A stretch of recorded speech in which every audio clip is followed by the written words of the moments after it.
D-Day, Operation Overlord, as it was known at the time, was the biggest amphibious operation in world history, an effort to break through Hitler's Atlantic Wall defenses and begin the liberation of Europe. It was an international undertaking. The Americans, the British, the Canadians, there were also scattered units from the French Free Forces under de Gaulle and Polish forces who'd fled from the Germans. So there were actually 5 Allied forces involved. The Germans on the other side, behind the Atlantic Wall, had roughly in the area of Normandy around 18,000 men, but they had about 2.5 million men occupying the northern part of France, occupied France. This was a very difficult operation to plan. Who was going to be in charge? Which beaches were going to be assaulted by which country? The Americans got Omaha Beach, which was the most heavily defended area in Normandy, to assault, and Utah Beach, which was also pretty heavily defended. But it's on Omaha Beach where you have scenes of really what Nimitz would have called uncommon valor being a common virtue, not at Iwo Jima, but in Normandy. The Navy was involved. Pre-attack bombardment, there were 6,900 ships involved.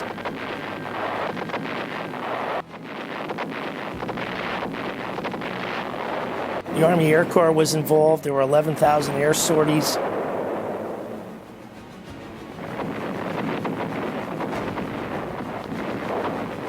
And the infantry, the combat infantry who went in there, ended up changing the history of the world.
What could be better than to experience coming over to Normandy, to a strange country, to a strange land where people spoke a different language.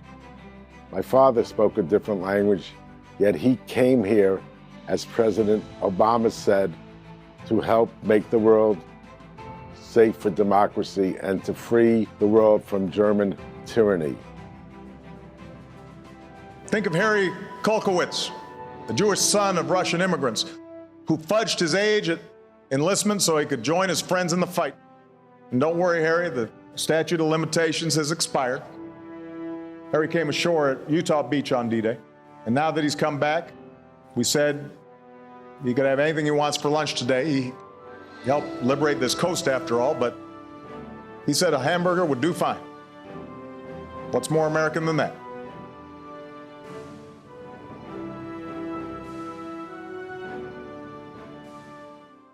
My father grew up in a very socially conscious working environment.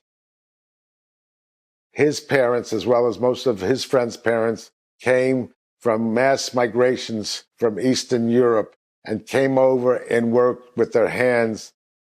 And since they came from Europe, they brought the heritage of their families, but a lot of the families never got out of Eastern Europe. And in the 1930s, with the onset of fascism, the people in this area, which are primarily in this area, were Jewish people. The next neighborhood over was Italians, and further on were Irish.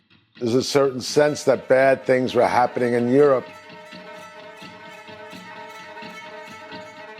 and that our families or their families or the people in Europe, especially Eastern Europe, were being threatened by the Nazis, and realized that if we don't do anything to stop Hitler, like used to give shoe shines, spend a dime, for a shine and get Hitler in time.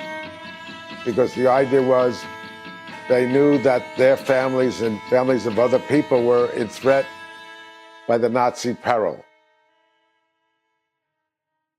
My father and I had a complicated relationship because my parents were divorced and he took custody of me.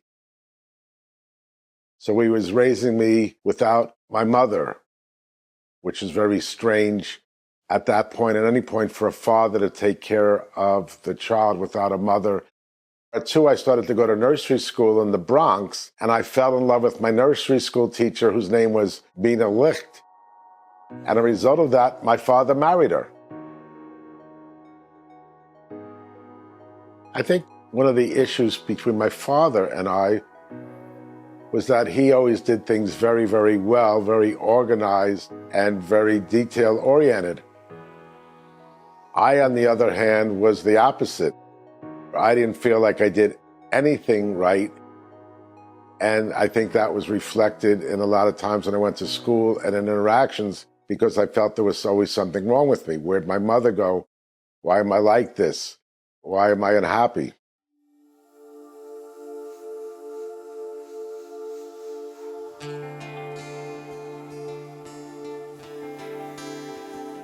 As I look back on being traumatized, on anything, particularly if it impacts you directly in terms of who you are and where you belong, had a lot to do with my very early marriage to a very nice guy. His name was Harry. We met, I was still in high school. Harry had just come back from the war. Very romantic. I remember he had the boots and a uniform, particularly right after the war. But these were our heroes. The marriage didn't work. But Harry and I, we remained friends. And what he said, I think, is of consequence and absolutely the result of his experience and mine, is that we got married because we wanted to play house and have a better life and create a world that was safe.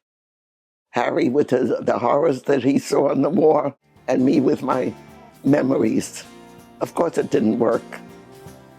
That was too much for any couple to bear.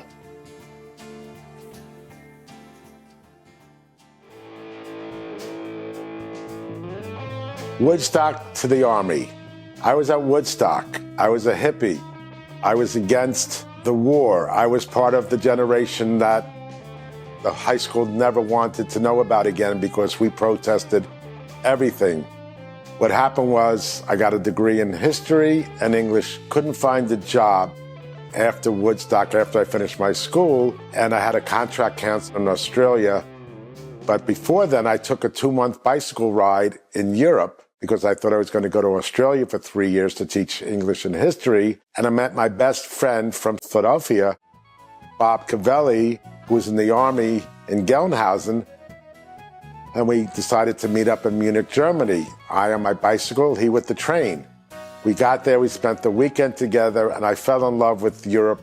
It was like my first time there, and I'm in Munich, and I'm drinking beer, and there's all these pretty girls. And my friend Bob says, look, if your contract doesn't work out going to Australia, if you join the Army, they'll send you to Europe. And as fate or luck would have it, my contract was canceled because the Australians finally changed the male deficit they had because the male population in the Second World War was wiped out. And they needed male teachers, and at some point they made the ability not to need American teachers who came over by the hundreds, if not thousands, in the 60s and 70s. So after they canceled the contract, because I had gone to an alternative college, because again, I was not your normal straight person, what do you want to say, from left to right, right to left. I wasn't your typical St. Joseph's or LaSalle student because my world was from a Jewish, socially progressive neighborhood. The irony of my life was I ended up getting teaching certification from LaSalle College. I think Mark's relationship with his dad was complicated at best. Although it was very loving, kind of passionate relationship, their personalities were very different. Harry's more the businessman, getting it done, trying to keep the family together, keeping everybody fed, keeping the business going, keeping it afloat during a very hard time. Coming with just what he had, being the art guy, but also restaurant, hotel, businessman. Mark's very different from that. Mark's more laid back, artsy type, but he's very resilient. So I see him trying to carry his father's legacy through different eyes, through different lenses. And I really think it's working quite well. A fundamental difference between my father and I is the odd couple. We were as different of people as one could be. My father and I had a very complex relationship, and I'm thinking about what does that mean? My father was always there for me if I had a serious issue, but if it was something silly, he would be merciless. He would just beat the hell out of me and say, why can't you do that? He was not a good person for the small things, but in the big things for me, he was good. In his own life, he was meticulous and driven and always was the best that he could be. And I'm just thinking about that today. A lot of that, I think, had to do with his identity and who he was and where he came from and what he evolved into, a socialist or someone who believed in helping other people who went to fight in the war, evolved into someone who also had to do business where you had to have a certain purview of the way you're presenting yourself. Many years later, when he got the Mad Batter restaurant in Carroll Villa, and it was basically National Historic building that was falling apart. There was no heat. There were only a couple bathrooms. There were 34 rooms. And trying to keep the place together, Harry would say, MacGyver it, don't fuss it. So Scotch tape and Band-Aids. So to me, it was a total contradiction, because then he had to do what he had to survive, and he could not have any pretense to what he was doing.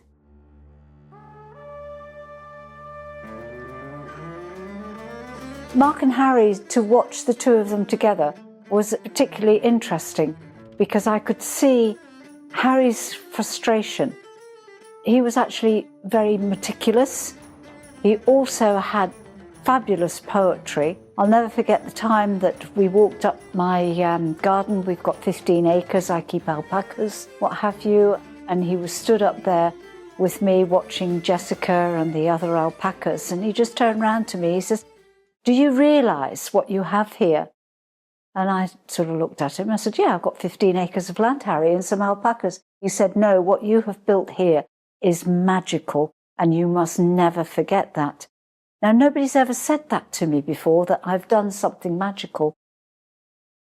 Mark, on the other hand, rushes around and he's chaotic. Heart as big as a bucket, but it's all chaos and everything is at the last minute. His generosity personified. And he really is a lovely guy, but I could see how the two of them were completely juxtaposed against each other. And at times it used to be quite difficult to watch. I've even had the two of them fisticuffs outside, threatening each other, and one of the times that we were going out somewhere. At the end of the day, the father and son, and Harry had a marvellous, meticulous, thoughtful manner about him. Mark is heart as big as a bucket. He would give you the shirt off his back.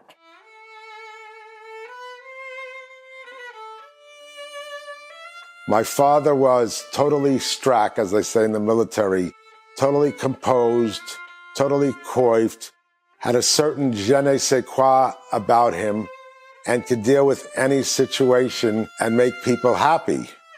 I, on the other hand, was not gregarious.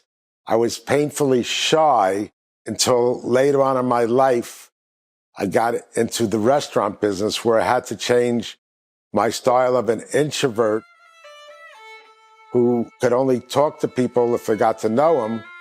But in the restaurant, you had to talk to everybody, so I had to become like my father. When I was a kid, about 7 years old, I fell off a barn. I split the back of my head. I had 18 stitches. I used to have special treatment. Where the hell was the barn? Harry's impact on Mark is one of evolution and resilience. The eras are different, but the mission's still the same.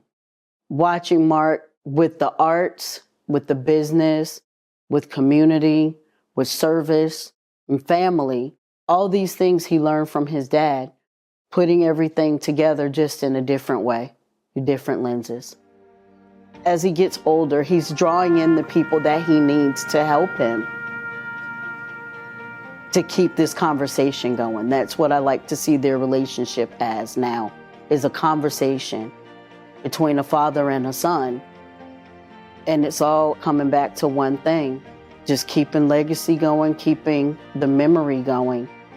Mark Kolkowitz, his devotion, and he's so vital to the county of Cape May. He keeps the history of D-Day alive and well, ongoing and never ending. The respect that he has for World War II veterans is second to none. If you remember, you never forget. Yeah. And even though I still have my veterans dinners,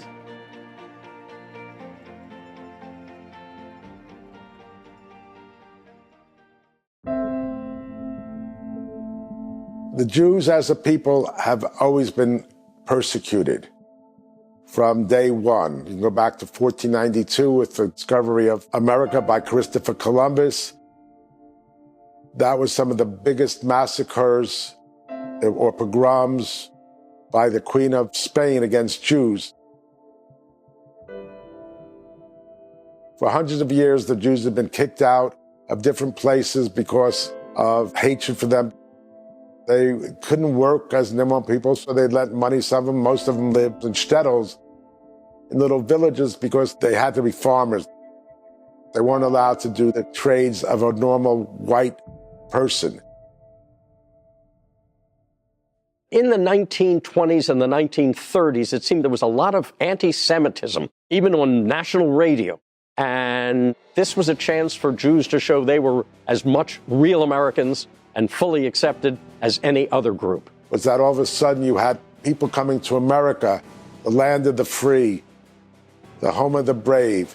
Their parents, grandparents had come from some faraway place, probably driven by the idea that they were going to get killed in a pogrom in Russia or persecuted in different countries. And they came to America because America and the Statue of Liberty represented freedom.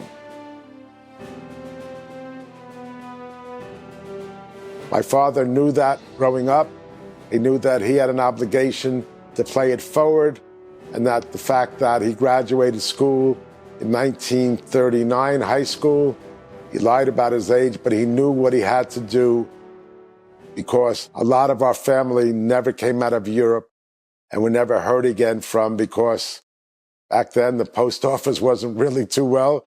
Jews lived in villages, they were isolated, but contact with the East became very, very remote.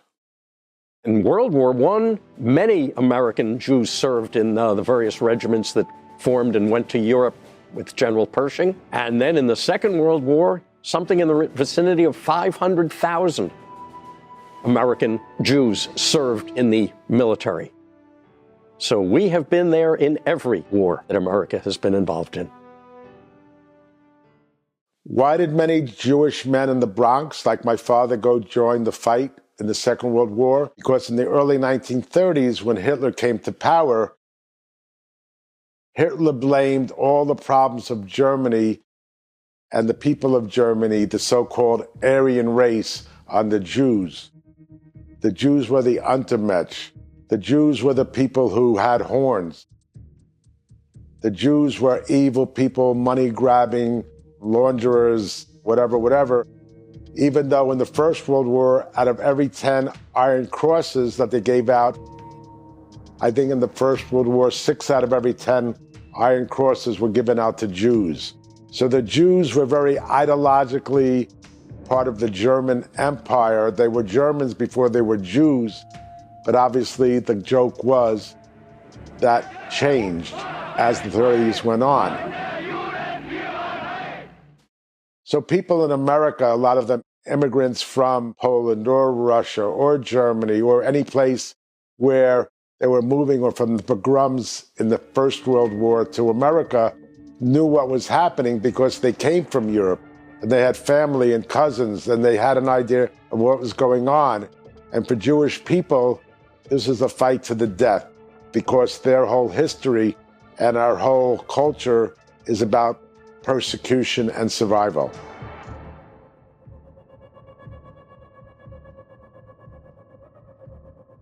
Growing up in the 1950s, what I know was that my father's hatred of anything German that was German was not allowed in the house. My father cursed the Germans for what they had done, and I grew up with a strong dislike of Germany, even though the fact that my mother lived in Germany and the irony, I ended up serving in the army in Germany.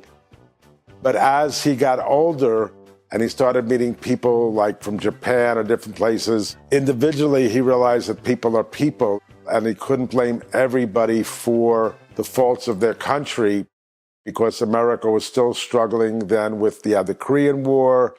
You had other things where your government is not necessarily always doing the right thing for people, and sort of governments and armies get in the way of what should be really done.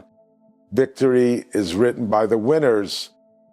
So the spiel is you believe what you want to believe, but you can also ask the other person from the other side what their feelings are. My family has been involved in protecting the United States since before we were the United States. I have Revolutionary War patriots in my line. I have World War I, World War II, and then Vietnam and Afghanistan and Iraq, as well as the Cold War. My father grew up in a time when it was important to be in the military. My grandfather was in the Navy during World War II because it was important to do it. And when I came of age, it was important for me to serve my country. And back then, it was really hard for women. We were very narrow in what we could do. I stood on the shoulders of women that came before me, and now I know women that are standing on my shoulders. My son had the same patriotism. It's what we do. We go into the military, and whether it's for 4 years or whether it's for a career, we go in, we serve our country, and it makes us better citizens.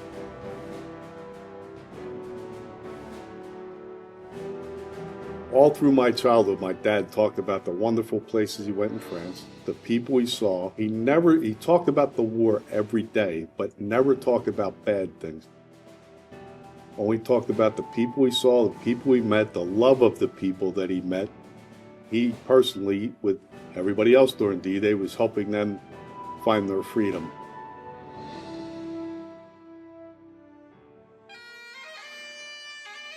My father was Piper Bill Millen. And when my father was doing his commando training at Achnacarry near Fort William, Lovett was in charge, and they asked my father to be his piper. Dad was walking across the parade ground at the Achnacarry camp, and he was asked to go up to the commandant's office.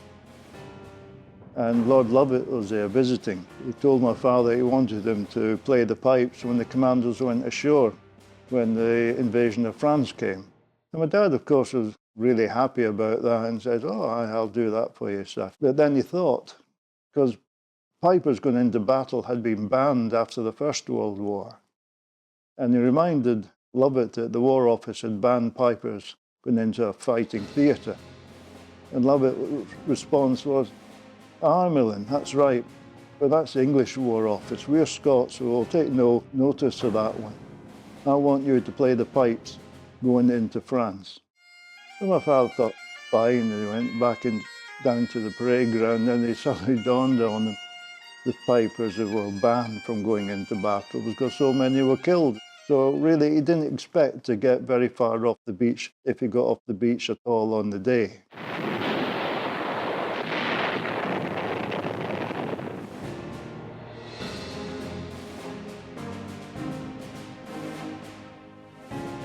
My father was Arthur Dutch Schultz, 82nd Airborne. My father joined the 82nd Airborne in the summer of 1943 after having been stateside for a year because he was very anxious to get into combat. 505th Parachute Infantry Regiment, C Company, who jumped into Normandy on D-Day. Told me he said rosaries the entire time over the English Channel for 2.5 to 3 hours. When he jumped out of the plane was extremely low because it was taking on flak, is what he said, or ack. So when he jumped, he first fell into a tree and wrenched his back. He had to cut himself out of the tree. And then when he cut himself out of the tree, he fell to the ground. He heard a sound, and then he brought out his rifle, and he immediately realized he was totally by himself and lost. He walked around for about 5 hours until he was found by one of his lieutenants, who then found some other troopers who were lost. They started to bring the troopers towards the fighting at St. Mary Église, Lafayette Bridge, and there were mortar rounds coming from the Germans, and they all got scattered.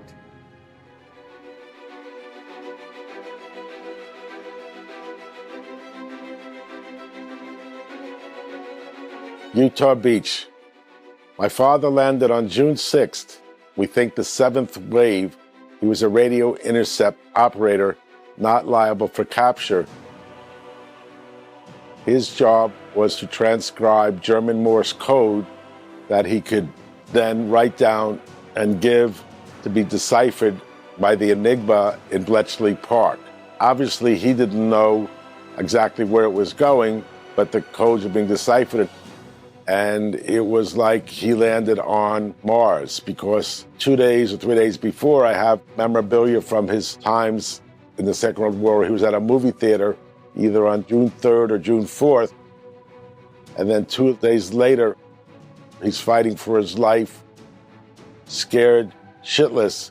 He's now in an action theater. It went from like black and white to color, except the color a lot of times was blood and people dying.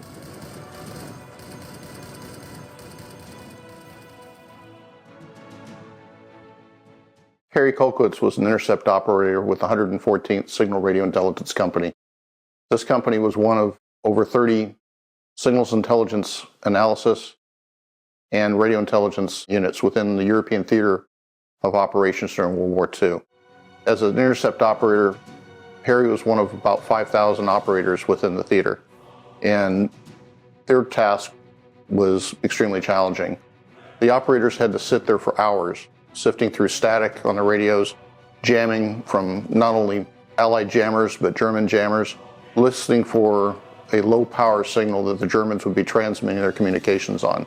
Harry would intercept those communications that were being sent in Morse code. He would write those down, provide that to the signals intelligence analysts, and then they would decrypt that information and write a report that would be sent up the chain, in Harry's case up to 12th Army Group. Harry's task was challenging from that aspect, trying to find the golden nuggets the intelligence facts that would enable the commanders to act either in defense or offense and improve the situation for the Allies. This was advantageous during the battles. After that, the 114th Signal Radio Intelligence Company moved up to Verviers, Belgium, where it would stay up until the middle of December with the Battle of the Bulge starting. 1977, my father came to visit me while I was in the U.S. Army in Germany. My father was very interested in going back to what was his most intense, credible experiences of the Second World War, from Normandy to Bastogne and Battle of the Bulge. That as a radio intercept operator, he knew the Battle of the Bulge was happening because he intercepted von Rundsted's message in the clear, but his sergeant didn't believe him. So I'd get another sighting 8 hours later. So he and his buddy knew that the Germans were over the hill, but nobody believed him. So we went back to Verviers, where he lived in Belgium in 1945 at the end of the Battle of the Bulge. And we bought photographs of when he was a photographer there. And we went there, and a policeman, a Verviers policeman, couldn't find the pictures of the buildings that he found. But I went back a month later with my Army buddy, Michael Lombardi, and we found another policeman. And the funny thing was, I'm going, s'il vous plaît, können Sie mir helfen? Can you help me? They're French, I'm used to Germany. And we're in Belgium now.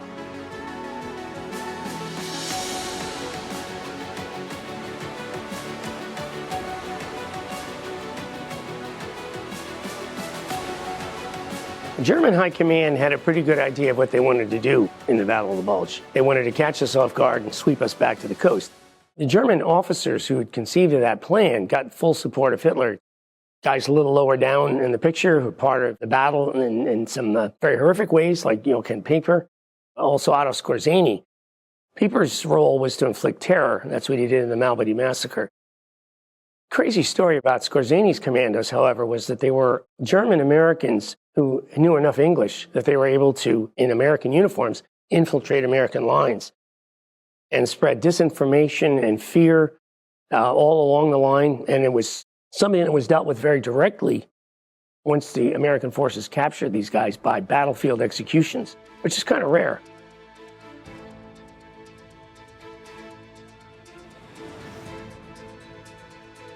Obviously, this is where George Patton had to try to prevent the fall of some of those forward positions like Bastogne and St. Vith that the Germans kind of got bogged down in. We had enough opposition that we were able to slow down the overall momentum of the German drive.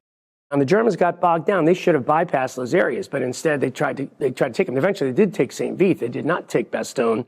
And the famous request to surrender by the Germans to Anthony McAuliffe, the commander at Bastogne, was answered with probably the most memorable line of the Battle of the Bulge: nuts. They took them a little while to figure out what that meant. It was like, no way, we're not going to surrender to you guys. The success of the Allies in the Battle of the Bulge was a result of the cooperation of troops from several different forces.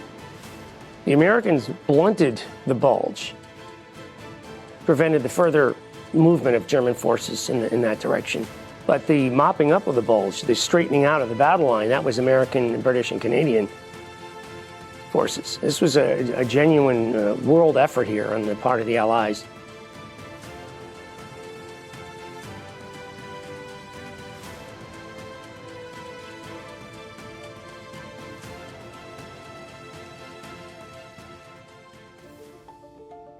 The importance of the greater Franco-American relationship on world history has been essentially the foundation for all of today's democracies. The movement that was created 250 years ago with the Enlightenment and the philosophers and our founding fathers who mastered the concepts of enlightenment and individual liberties really formed a basis for common values between the United States and post-monarchy France in the 18th century. And those common values are what drove the Americans to come and save Western Europe in World War I from tyrannical regimes and then again in World War II from similar tyrannical regimes. And these values we have discovered are so important that they are worth sacrificing lives for. The American relationship with France during World War II was an interesting one. Memories of American assistance to the French in World War I and French assistance to the Americans in our revolution all came to a high point in November 1942 when American and British forces invaded North Africa. And Roosevelt gave a speech in French to the French subjects living in Vichy-controlled North Africa saying, "We're your friends. Remember, we're here on your behalf to liberate you from fascism." And this relationship in the northern part of France was interesting because there were German troops substantially in occupation of most of northern France. We weren't sure how the French resistance might be able to help us. We weren't sure how many collaborators there were who might assist the Germans, giving them information about where our forces were. So there were a lot of questions. We didn't want to leave the French out of the equation entirely. And Charles de Gaulle, of course, had taken Free French troops to England after the Dunkirk evacuation.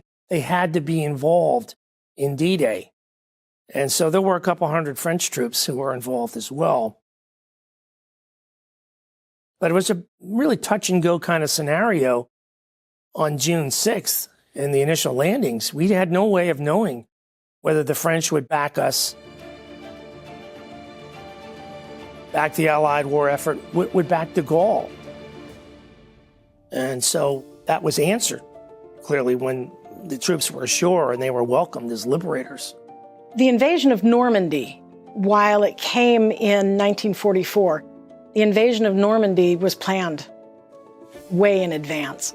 And the British and the Europeans, specifically the French, they were all in.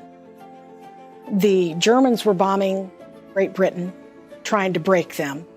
They had overrun every single country in Europe and were trying to have a Third Reich, to have a 1,000-year rule. The difference between the Americans and the Europeans and British is that we didn't have this in our backyard. The British, the Europeans, they lived this every day for years in their backyard. So when it comes to D-Day, sometimes the Americans are not really sure when D-Day is and what it was about.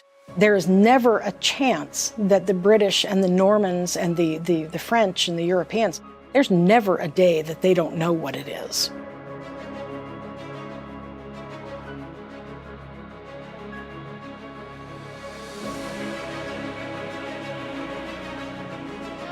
There will be a class of subject alien races.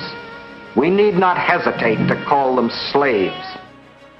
Alors, les Français attendaient une arrivée des Alliés, car après avoir vécu 4 ans sous la joug des Allemands, des nazis en particulier, ils étaient bloqués et avec une envie d'attendre, ce qui fait qu'il n'y avait plus d'avenir pour les Français et la seule attente était une arrivée des Alliés, aussi bien américains que canadiens, anglais, polonais. Thousands of innocent French civilians would be executed.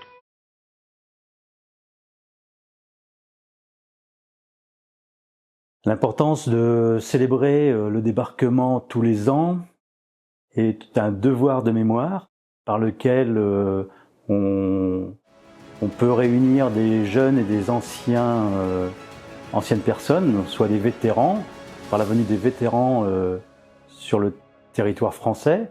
Et nous avons la chance de pouvoir aussi incorporer les jeunes générations afin de voir qu'il y a eu cette arrivée des Américains. Et pour nous, c'est une commémoration concernant l'arrivée des Alliés.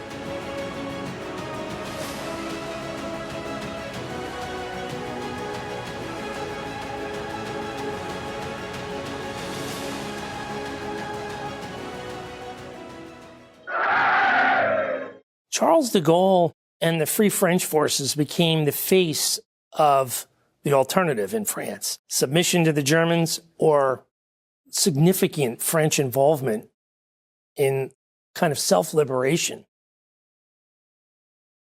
It was clear to the British and the Americans that the French had to be taking some kind of a leadership role within the military high command from that point forward. And the drive on Paris, being spearheaded by French troops, was just the beginning of that. After the liberation of Paris in late August of 44, pivoting eastward towards the German border, the French were an integral part of the Allied forces.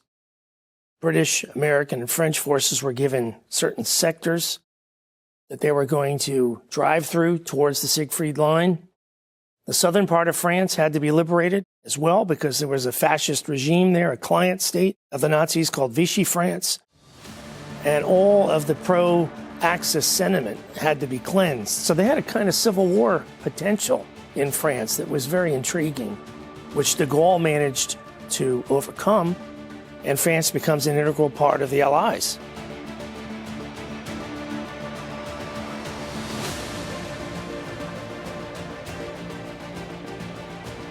Before World War II started, members of our association at Paris Post 1 joined the volunteer efforts, driving ambulances, going to the war zone, helping the wounded. After the United States joined World War II, they actively served in resistance groups. Our commander of Paris Post 1, George Aubry, served as a leader of one of the Les Maquis resistance groups with his son, Norbert.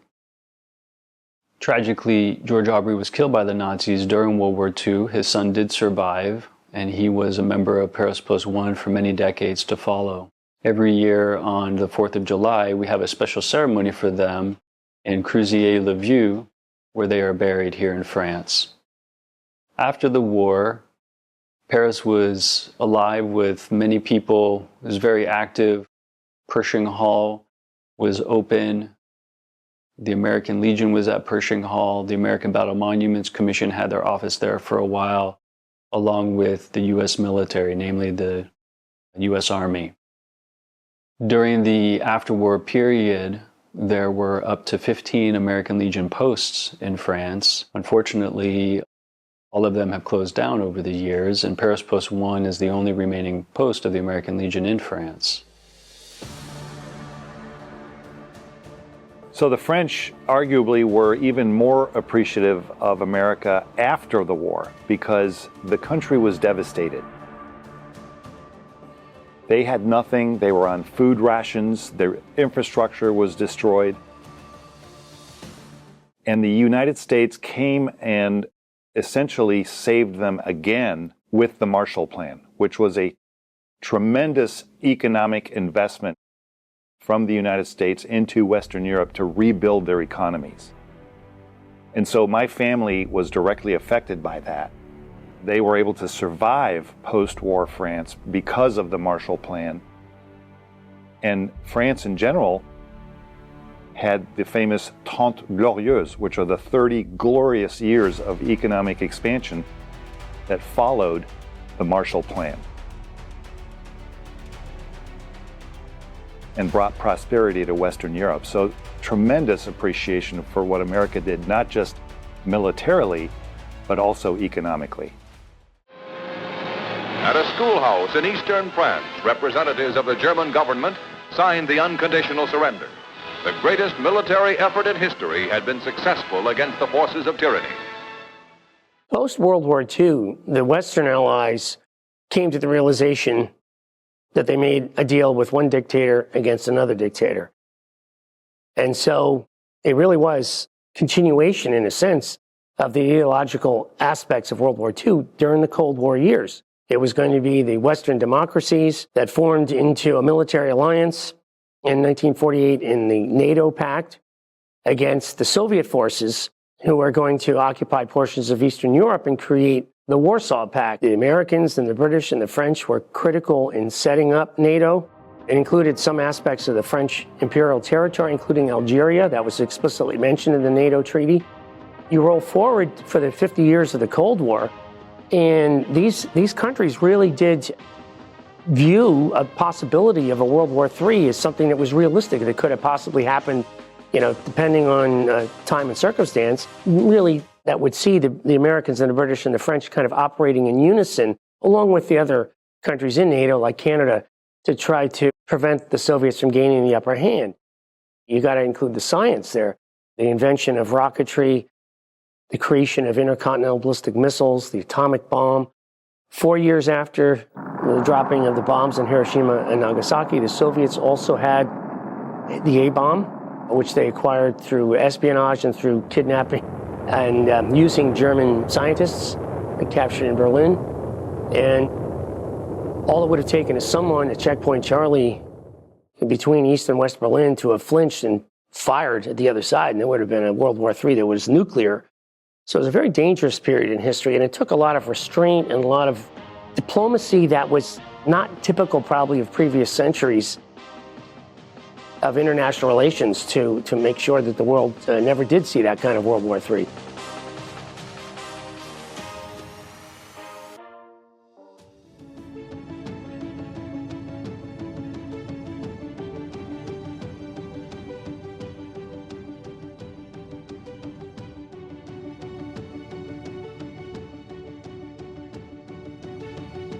Some years ago, when I was in Cape May, New Jersey, I was looking through some articles and it said the French government wanted to bring the celebration of Americans to Normandy to thank them for coming to the beaches on June 6th, 1944, to help liberate France and then Europe. I was very interested in that because my father's focus in the Second World War as an Army soldier was in the Battle of the Bulge, where he had frontline experience with the Germans. So I said to my father, let's go to Normandy. After all, that's where you started the big campaign, having left from England to come to Normandy on June 6th. My father had all the photographs and he had all the memorabilia, and I was very keen on that because my father and I loved to share stories about his time in the military. And I also had 3 years in the Army, 2.5 years in Germany, and thought that that would be pretty cool to have that experience. It's a new adventure with my father. And this is a great way to have a respite from being in a managerial or being in a relationship where your father is the kingpin. So I answered an ad to the French government through the Normandy Veterans Association or the local governments. And they said, pick a town where you think your father was. We are going to try to match you up with a family. My father being a radio intercept operator, not liable for capture, I had no idea where he went to after Utah Beach. I do know he was in Saint Lo. Obviously had to come off the beaches of Utah, probably Carentan, all his way across France into Belgium. So I picked a town, and we got a letter, and it said, come to France, and you will be taken care of by local French citizens. And I thought, what's more exciting than that? And there with my father, we spent a couple days talking, drinking, singing, laughing, telling stories with the English. Chelsea Pensioners is one of the ones that I remember the best. And as we got ready to take the USS Normandy, because that was the ferry that we took from Portsmouth to Ouistreham here in France, there were hundreds of people on the ship all going for the celebration in Europe. And I'd never seen anything like this. There were many, many men dressed in their kilts. There were Irish, there were Scots, there were Welsh, there was French, there was Americans, there was tourists. It was like one big party. A son my age, whose father was a Chelsea pensioner, and I felt the love that he had for his father.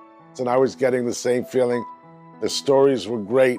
And we went across, and I realized that this is bigger than anything I've ever experienced. And my father all of a sudden was being transported back to another time when he was 17, 18 years old, coming across, as he did on June 5th from Portsmouth to Utah Beach. So I'm following his path.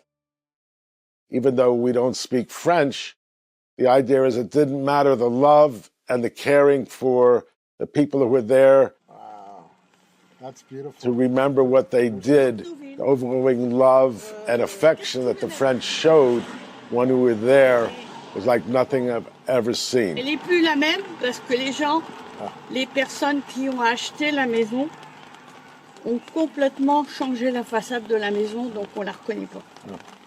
Merci. Wow, beautiful. Utah Beach for me brings out many, many different myriads of thoughts, emotions, questions, laughter, anger, being proud.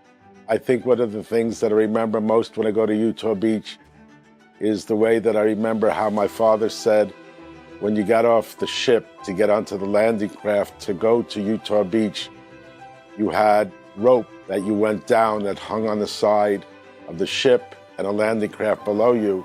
And if you missed with your 40 pounds of gear and you slipped off the rope stairs that went down, you would fall into the water and probably drown or get crushed by the landing ship that was taking you to Utah Beach. That always stuck in my mind because when we went to see films about the invasion at the museum there, my father said that was really, really, really scary. And you're already hyper, you're already crazy with emotion, fear, and you got to make sure that before you even get to Utah Beach that you survive getting off the ship into a landing zone or a landing ship to go to the landing zone on Utah Beach. That being said, I lived through that, and the experience on Utah Beach for me emotionally is that when I go there, and I went with my father to meet other people my age or other families whose parents or uncles experienced the same destination, the same history, the same thrill, or they were remembering their family who had went to Utah Beach. And the fact that you could share something together makes you feel like, wow, it wasn't just my father, it was a whole community. It was thousands of people from all over America, from all over the world who came together.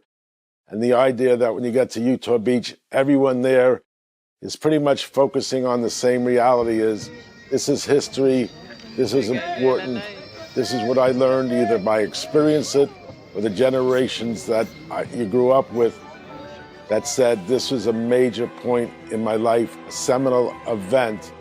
And the synergy that you feel when you met other people through grandchildren, through old-timers, through sons, daughters, gives you a sense of humanity and a sense of belonging and a sense of community that one could never take away from in one's life. It's something that happened once and will never happen again. As I think about why Harry and I, it's almost weird, we had different lives together. The life that we had together in Normandy and going back was one of love, admiration, and respect. And it had really very little to do with our lives together in the restaurant, which were for many years, there wasn't enough therapy or drugs or alcohol to get through all those times, except I was pretty straight. What happened in Normandy was that I could look at my father as other people has, that he was here as a kid and he was a hero, like every other soldier that came over. And through the people's eyes now, he became again a 19-year-old here in France, because my father was bigger than life here. He was a brash, cynical, sarcastic, loving New Yorker who could tell you, get out of here, I want to go home, give me a cup of coffee, leave me alone. And the French saw this person, they found out his history, because I believed in my father's fight, and I believe that America's principles were founded on that we're immigrants and we want to do the right thing for people, and we were protecting the American way of life. For me, when I go to Normandy, is very interesting because I affirm the idea of why we were there as a country, and the juxtaposition is very funny because when I spent my 3 years in the army in Germany as an American soldier, even though I have very, very, very many good friends there and many, many good memories, they were not the people that you think you would become affirm what had happened, because they were different people. But then you realize that with Germans, there's also great things, and people say, you know, we're just doing our thing. But in France, you didn't have to hold back because you were on the right side of history. You ask me what is one of the highlights of my many trips to Normandy, and it's over a dozen, was the fact that my whole family has experienced coming to Normandy. This is our legacy. This is our history. This is what my father did, and my father's sister's husband, and all the people in his neighborhood. They all came over mainly to the European theater because they wanted to fight the Nazis. And one of the things that I'll never forget, if you ask me what is the salient point that I remember, was, so we're going to Colleville-sur-Mer, the cemetery, and being Jewish, it was important to go honor Jewish veterans as well as everyone else. But because we're Jewish, the significance is when you see a Jewish Star of David, that's our burial stone, you put a stone on remembrance of that person. And I'm there with my father and my son Kyle. He understands what's happening here. And we find a couple stones on the beach. And then we go back to the cemetery, and we're looking around, and my father finds one of the Jewish soldiers who died because of the Star of David, and his name was Hershkovitz, Bronx, New York, or New York City, June 8th, 1944, which is his death date. They didn't put your born date. My father puts a stone on there, we all put a stone on there, and my father starts to cry. And I've never seen my father cry in my entire life. And after he put the stones there, he said, "This could have been me."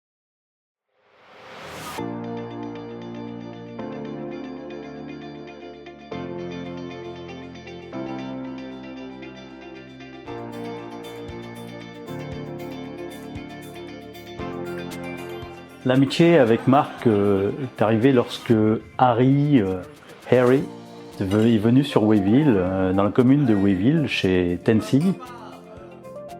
Et nous avons célébré la commémoration du débarquement dans le village, dont là il a reçu la Légion d'honneur quelques années plus tard, remise en main propre par un colonel dans le cimetière de Wayville, devant le monument aux morts.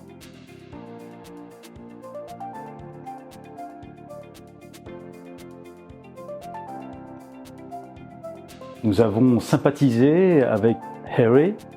Mes parents avaient le même âge que Harry, papa Eugène et Madeleine, sachant qu'ils ont vécu la même chose dans les mêmes moments. L'amour était intense. Nous avons eu la chance de nous connaître lors d'un pot, de la commémoration.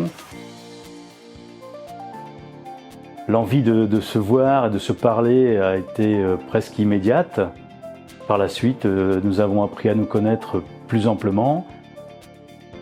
Marc est venu en vacances pendant les commémorations du 6 juin quelques années plus tard.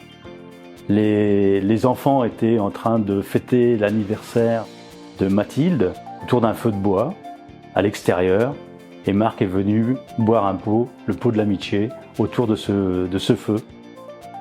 Ce qui fait que Marc Tessa était présent et nous avons continué à nous voir tous les ans qui passaient, les années futures. Cet amour entre Marc et moi, Marc c'est un peu mon grand frère. Moi j'avais un frère qui avait le même âge que Marc, qui malheureusement plus de ce monde, et ce qui fait que cette alchimie nous réunit, nous rassemble. Car qui plus est, Harry malheureusement est parti, mais nous ce que l'on voit avec Marc et Tessa et son fils sont déjà venus en France On souhaite, c'est de toujours se revoir tous les ans. Si on peut se voir tous les ans, ce serait que du bonheur, quoi. Voilà, c'est un grand remerciement déjà en la mémoire de Harry.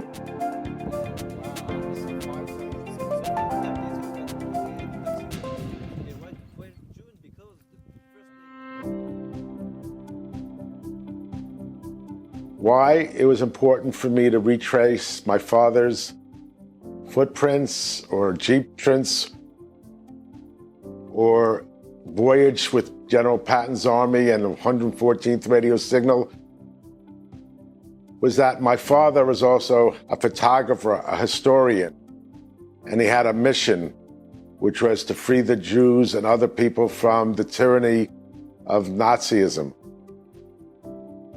My father went across Europe and always tried to find people in the places that he visited and share love and sentiment that we as Americans come in good ways. And he was always very happy when he was able to meet a Jewish family that somehow survived the war and the world there, because he himself, parents came from immigrants from Russia and Poland before or right after the First World War.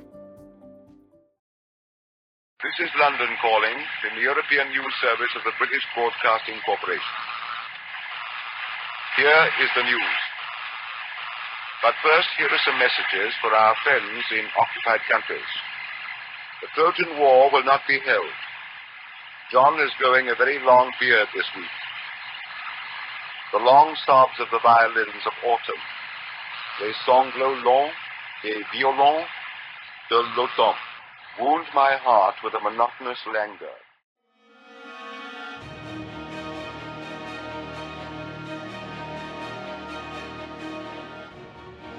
So what I did was I did a storyboard of using The Longest Day movie.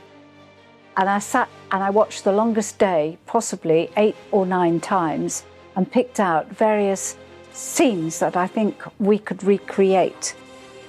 Then I did research throughout the photographic libraries throughout the world of different scenes that I thought we could emulate. I took the black and white pictures and I put them up in telling a story of 80 scenes. Put it out on Facebook, who would like to do this? And that's when people started to volunteer. So for instance, Diana and Jenny wanted to do the soldiers, the marching soldiers, Weymouth, loading onto the ship. And they also wanted to do the tank going onto an LST. These pictures were actually showing things that we hadn't actually acknowledged before. For instance, did anybody know that the tanks actually went on backwards? So when they arrived for the invasion beaches, the ramps went down, the tanks came straight out, ready for action. So all of those sort of things have been picked up and displayed, and that is the other reason I think that we intrigue children as well, is we're explaining it really easily.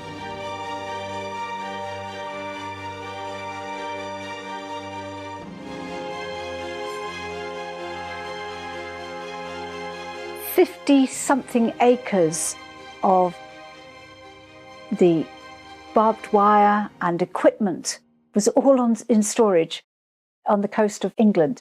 Nearly 4 million men. And the amount of equipment and vehicles,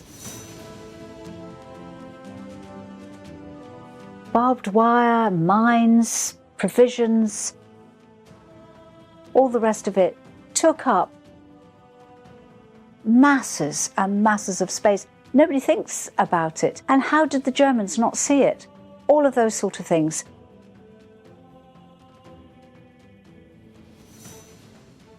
The reason why I brought The Longest Yarn to America, because it became my passion. Having worked with my father most of my life in a restaurant environment, the restaurant's now existed for 50 years. For the 20 or 30 years that we worked together, it was a lot of times under hostile and not friendly situations. Even at one point in the early 80s, after I came back from the army in Europe, I told my father he was sort of like a Nazi figure to me. I won't use the words that I said to him, but I gave him the German salute. And I think I left for about a year and a half and didn't talk with him at that point. My wife and I went to Philadelphia and got another job. It was when he said, I need you to come back. And he helped buy a house for me in Cape May for Pam and I that we had for over 35 years.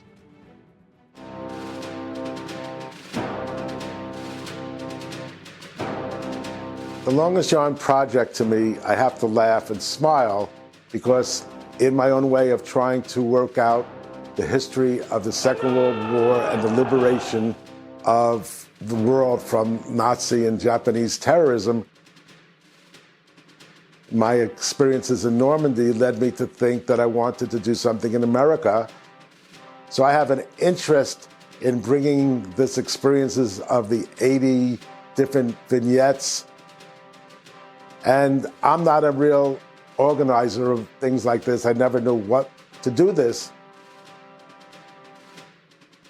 And my maxim has always been, as Groucho Marx said, I would never belong to any club that would have me as a member.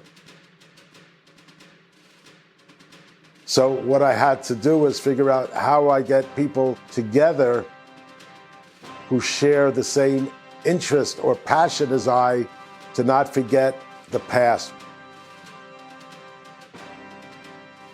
which is for me a lot about the Second World War, my history, where I came from, and have other people who are also motivated the same way to do that.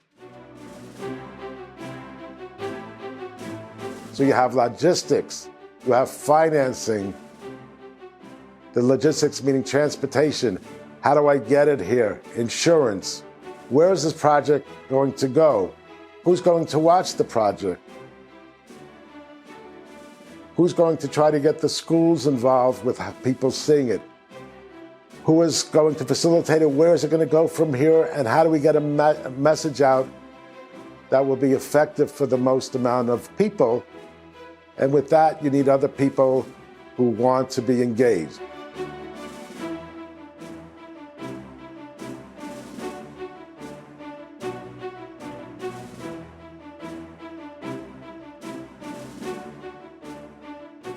When we at United Airlines took on this project, we realized that it was going to be a logistical challenge. And so we enlisted our teams in London Heathrow and also in Newark, New Jersey to prepare for this movement.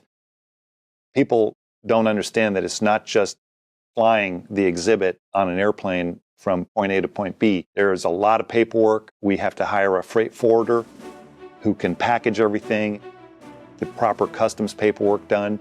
So we were able to talk our sister companies, both in London and Newark, to cover those costs for free. And then, of course, United was able to provide the freight for free. However, it was on a standby basis, so we had to have room on those airplanes to be able to transport this freight. Because we have so many wide bodies, those are the big airplanes with the 2 aisles, that go between London and the United States, we were able to find space for this shipment. That's how we made it happen. It took hundreds of people.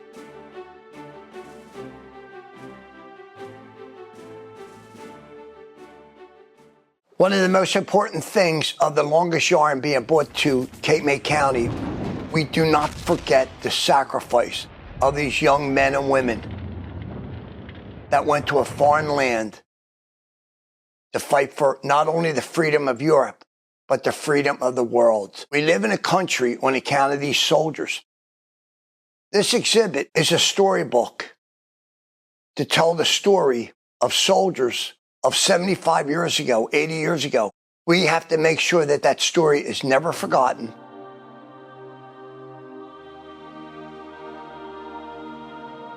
Cape May County, I think, is a perfect solution to really connect with Carrington in France, a city that these French people love and took our American veterans to heart ever since the Normandy invasion.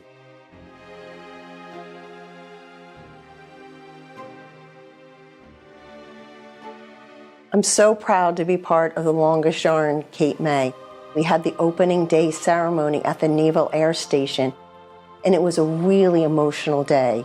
We're honoring the men and women who fought during World War II for democracy. We had so many wonderful speakers and featured all the work that it took to create the Longest Yarn. Mark Kolkowitz, who is the American chairman of the Longest Yarn Cape May, spoke from his heart and about his father and how his father fought during World War II and how his mother is a Holocaust survivor and how important it was for us to fight for democracy. Tansy Foster was there. She lives in Carrollton, France, and she is the brainchild behind the Longest Yarn. It's going to make us connect the sister city and connect the two cities, which will be forever. Cape May County being the ideal location of probably two of the best kept secrets in the entire state. The U.S. Naval Air Station, which is one of the finest museums in the country, and the Forgotten Warriors Vietnam Museum right across the street.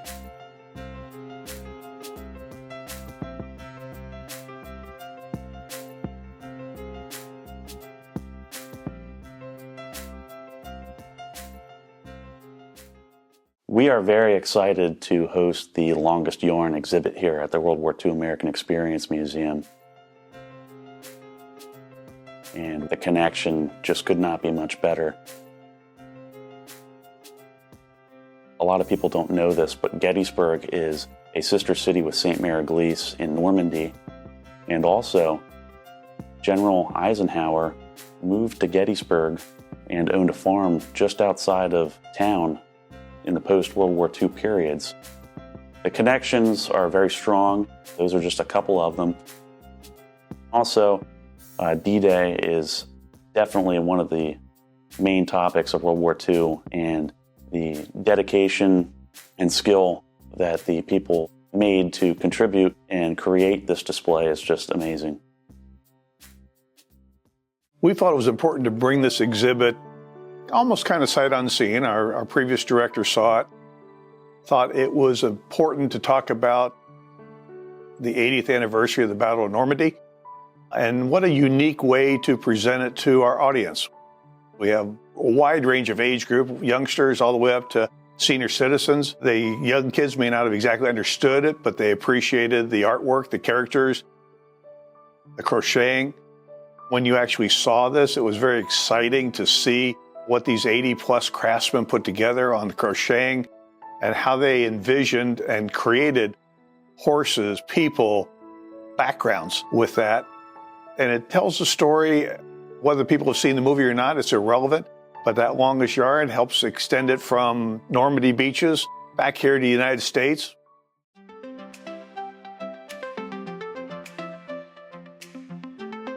One of the best parts about working with the Longest Yarn were the volunteers. We came together after seeing the request.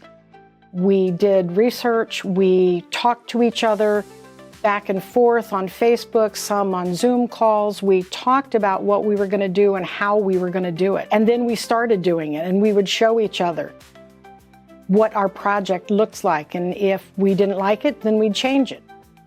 Once we made the panels, we then had the volunteers that helped put it together, and they were as integral as anybody else. Then there were the volunteers that had to put the panels in the first place, the cathedral in Carrollton, where we displayed it. And they were completely separate from the people that were working on it. I have friends who have followed the Longest Yarn all the way through southern England.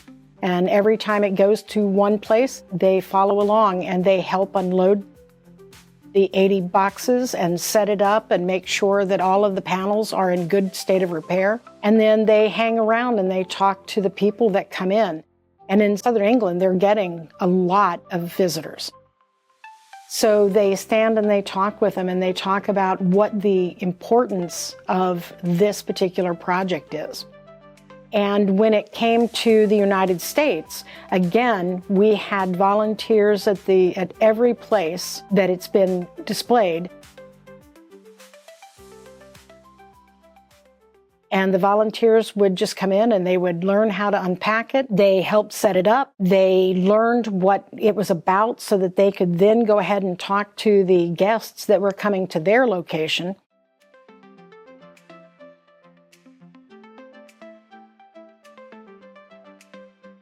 And when it was time to leave, they came again and packed it up, got it ready, shipped it out. And so it has just gone from one volunteer group to another volunteer group.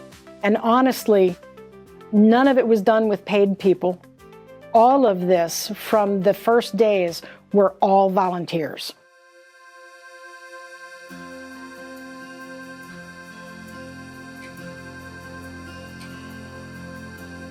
I was at the Air Museum with the longest yarn for practically every weekend throughout the time that was there. And the reaction of the people that were knitters were amazed at the talent that was presented, and that each box represented a snippet of time, an actual event, and based on actual photographs. People were amazed at the craftsmanship because they came into it not really fully understanding it. When you explain that we have 80 boxes of something that's knitted, people go like, whoa, that may not be what I'm thinking about, but it told a story. And it was understandable from every age group. Little children got it. When little children would go through, I'd ask them to find specific things. Find the cabbage, find the horse, find the airplane. And then I would come back and I'd give them a poppy.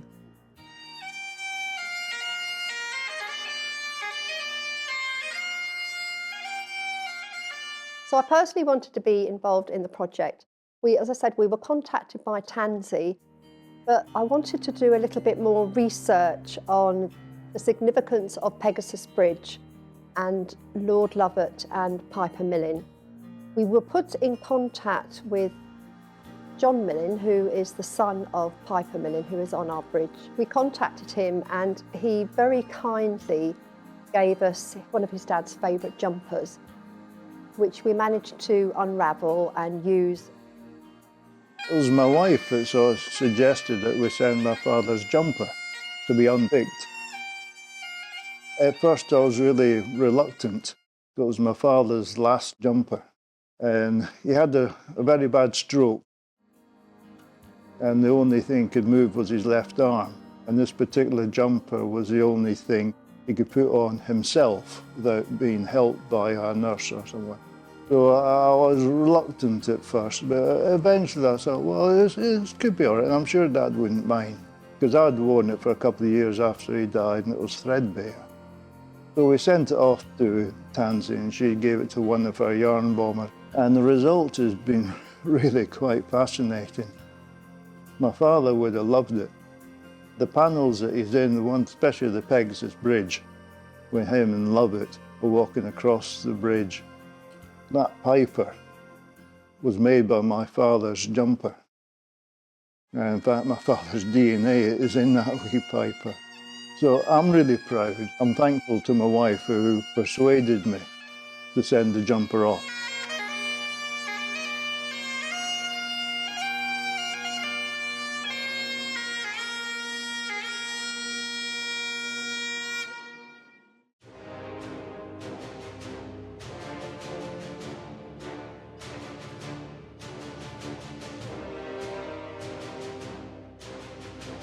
Really, if you say, what is my relationship with my father, it's really now where I am today that I feel that at this point I'm his equal, that I've done things to myself that I proved that I can do on my own. And I've worked in the art world, and I have the restaurant world, and done things in the community. And I feel like it took me a long, long time to find my own voice, whereas my father had many voices in his life for all the different things he did. And working, that was my voice in the restaurant, but now with the things that I've done, and the places I've gone, and the people that I've met, is my voice, and I'm very happy. So I feel like in that way, I finally become my father, but in a gentler, softer, nicer way.